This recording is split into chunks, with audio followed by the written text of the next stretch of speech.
Sean ustedes bienvenidos a la lección número 25, Profecías sobre el Milenio. Suscríbete al canal y dale like para que el algoritmo de YouTube nos siga promocionando en esta clase de estudios bíblicos que estamos teniendo. El concepto del reino de Dios en el Antiguo Testamento. Existen diferentes esferas o aspectos o formas de manifestarse el reino de Dios, es decir, que no se manifiesta solamente de una sola manera. Eso lo vamos a ver enseguida en versículos bíblicos. El reino eterno, por ejemplo, lo encontramos en estos salmos y también en sus pasajes bíblicos. Salmo 10:16, Yahvé, Rey eterno. Salmo 29:10, Yahvé por Rey para siempre. Salmo 74:12, pero Dios es mi Rey desde tiempo antiguo. Jeremías 10:10, tú nos das vida y reinas por siempre. Lamentaciones 5:19, pero tú, Señor, reinas por siempre. El aspecto universal de su reinado. La soberanía de Dios se ejerce tanto en el cielo como en la tierra, mas la soberanía de Dios no es sinónimo de despotismo. Por el contrario, Dios en su soberanía le dio al ser humano el libre albedrío para creer en Cristo y ser salvo. El aspecto universal, hay referencia en la Biblia sobre el alcance ilimitado de la soberanía de Dios. Primera Crónicas 29:11. Tuyo son, Señor, la grandeza y el poder, gloria, la victoria y la majestad. Tuyo es todo cuanto hay en el cielo y en la tierra. Tuyo también es el reino y tú estás por encima de todo. Salmo 103:19. El Señor ha establecido su trono en los cielos y su reino domina sobre todo. En Daniel capítulo 4, en el versículo 17, está describiendo acerca de un rey que estaba ensoberbecido. Este era el rey Nabucodonosor, que se había jactado de que había construido aquella ciudad de Babilonia en tiempo pasado. Leamos Daniel capítulo 4, versículo 17. He aquí nuestro Dios, a quien servimos, puede librarnos. Ese no es el versículo bíblico, es el 4:17. La sentencia es por decreto de los vigilantes y por dicho de los santos la resolución, para que conozcan los santos vivientes que el Altísimo gobierna el reino de los hombres, y a quien quiere lo da, y constituye sobre él al más bajo de los hombres. El rey Nabucodonosor no estaba reconociendo que Dios lo había colocado como rey en aquel entonces. Daniel 4:25. Te echarán de entre los hombres, y con las bestias del campo será tu morada, y con hierba del campo te apacentarán como a los bueyes, y con el rocío del cielo serás bañado, y 7 años pasarán sobre ti hasta que conozcas que el Altísimo tiene dominio en el reino de los hombres. Tenemos allí a Nabucodonosor, que se convirtió como una bestia. Daniel capítulo 4, versículo 32, se lee: y de entre los hombres te arrojarán, y con las bestias del campo será tu habitación, y como los bueyes te apacentarán.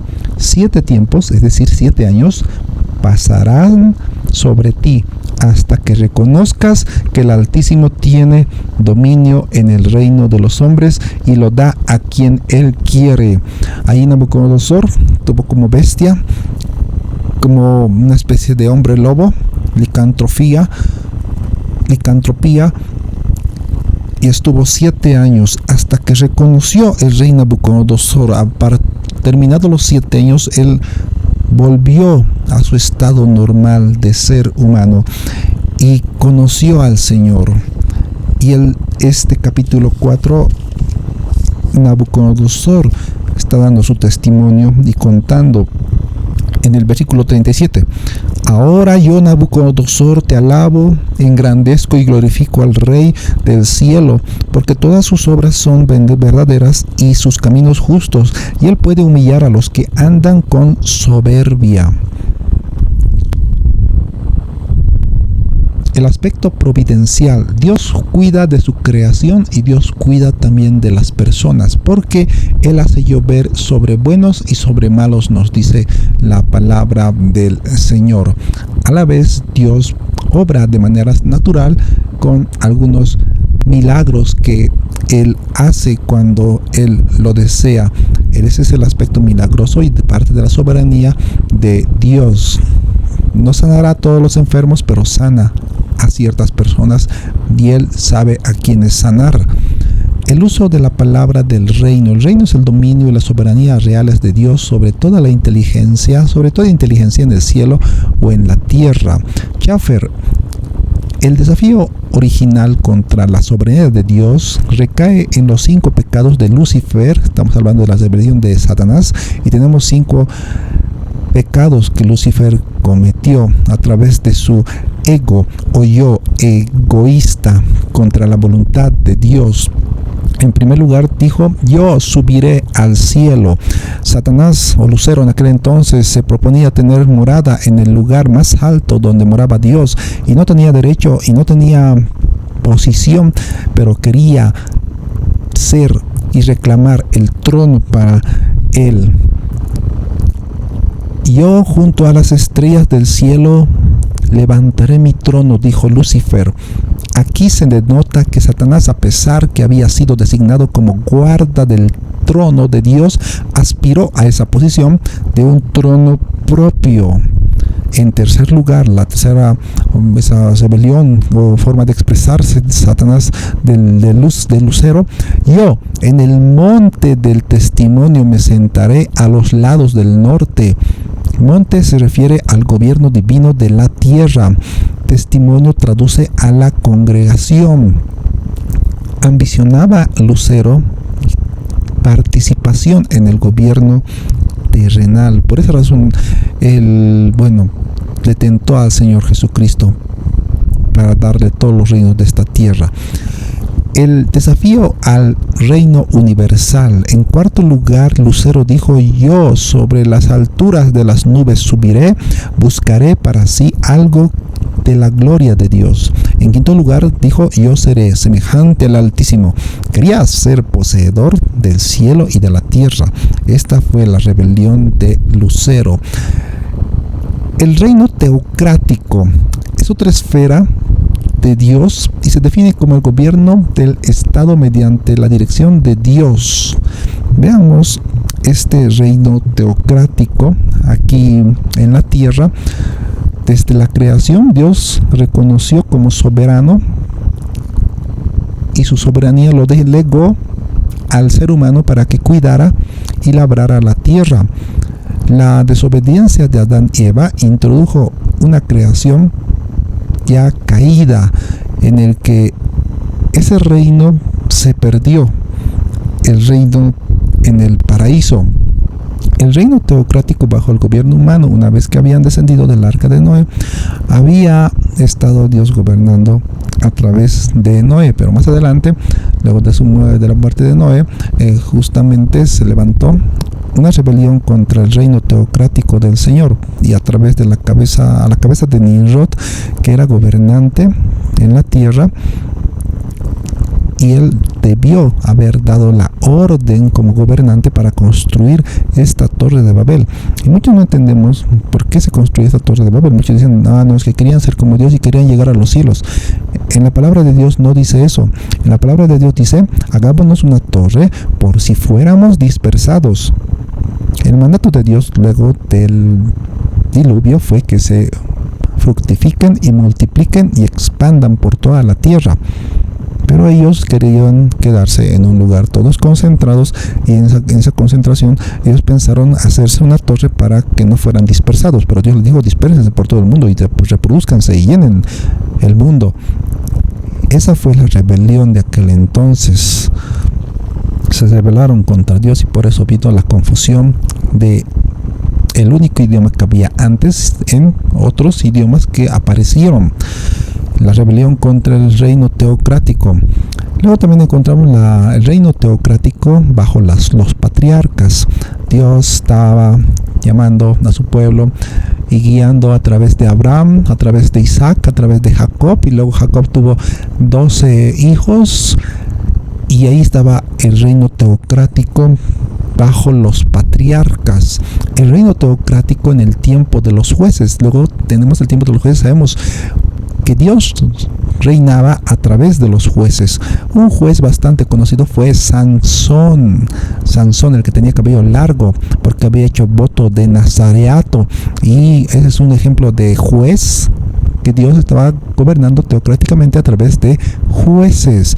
Israel aceptó el señorío de Yahvé y de esta manera Dios introdujo una nueva administración o dispensación en el reino teocrático, que era la administración por medio de los jueces.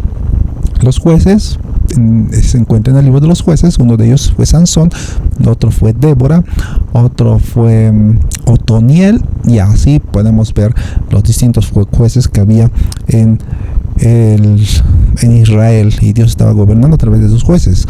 El reino teocrático en el tiempo de los profetas.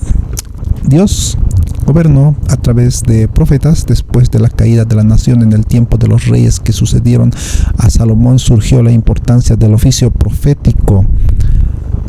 El profeta o los profetas eran portavoces divinamente designados que transmitían el mensaje de Dios. Y uno de los profetas que en este momento vamos a recordar en este reino teocrático en el tiempo de los profetas, hasta el reino teocrático, porque Dios estaba gobernando a través de los profetas a su pueblo Israel, fue un profeta y juez Samuel. El rey y el sacerdote tenían que someterse a la autoridad del profeta, por la sencilla razón que los profetas revelaban directamente los mensajes o la voluntad de Dios a los reyes y a los sacerdotes, es decir, a estas autoridades altas. A través de los profetas Dios les revelaba su voluntad.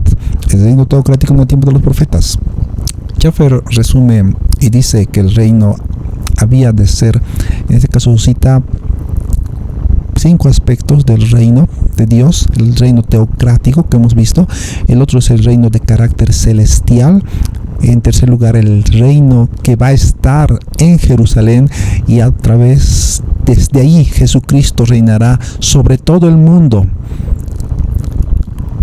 Otro aspecto, el reino será establecido por el rey cuando regrese acá a la tierra nuestro Señor Jesucristo. Y también hay un reino espiritual, un reino que en este momento es en misterio.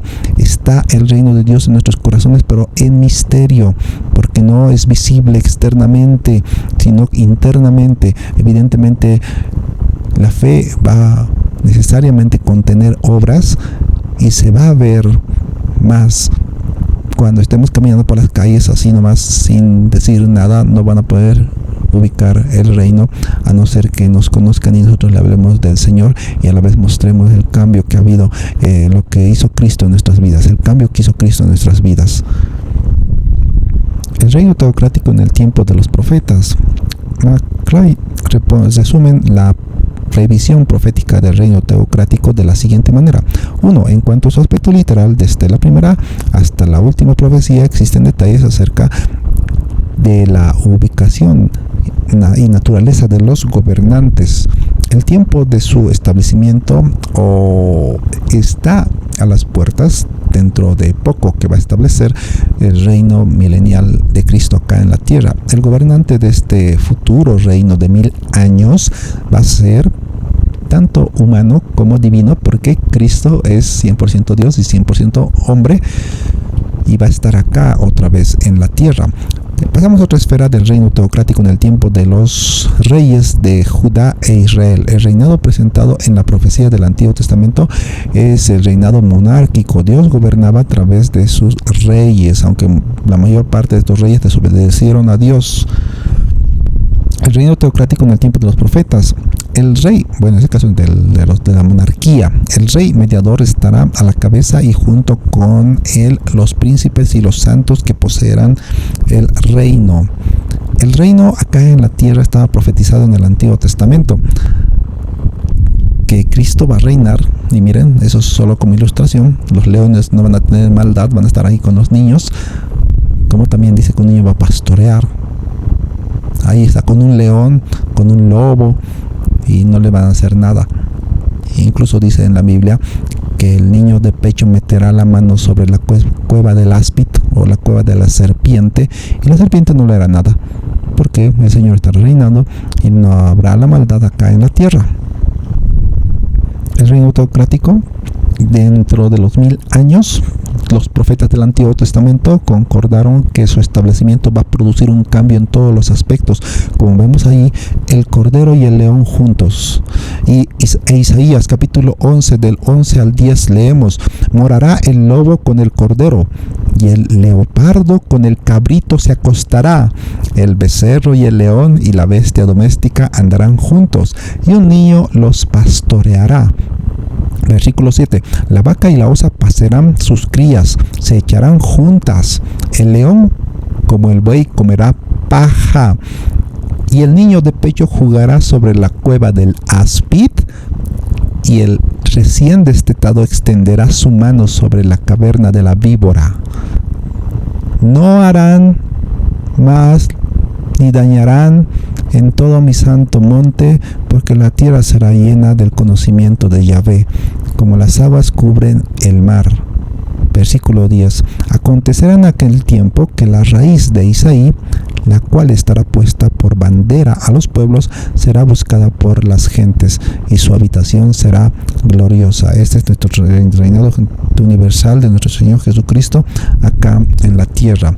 Conclusiones. De esta manera llega a ser evidente que la partida del Señor de Israel y la cautividad de la nación teocrática no anularon la expectativa del reino teocrático que se va a establecer acá en la tierra, porque se siguió hablando, por ejemplo, en el profeta Isaías se siguió hablando acerca de un reino que va a venir acá a la tierra, y que Jehová o Yahvé va a reinar, el reinado de Yahvé universal, esto en la persona de nuestro Señor Jesucristo. Que el Señor les bendiga. Suscríbete al canal y comparte el video.